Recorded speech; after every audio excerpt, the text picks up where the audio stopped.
D'abord, il faut savoir que les changements dans le mode de travail ont des conséquences très importantes sur l'organisation architecturale, aussi bien du bâtiment de bureau, de l'immeuble de bureau, mais également des quartiers et des lieux où l'on travaille.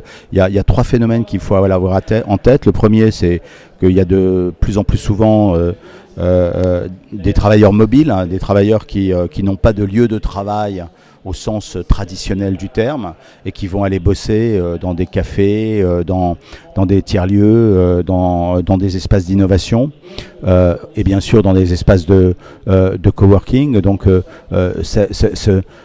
ce phénomène de nomadisme au travail, la ville doit l'accompagner et doit l'organiser. Ensuite, vous avez des lieux comme celui-là, c'est-à-dire des lieux où cohabitent différentes entreprises dans un espace commun, dans un espace partagé. Donc ça, c'est tout ce qui relève du travail collaboratif et de l'économie collaborative. Et puis vous avez un phénomène qui est plus complexe, qui est celui auquel on a parfois donné le nom d'ubérisation.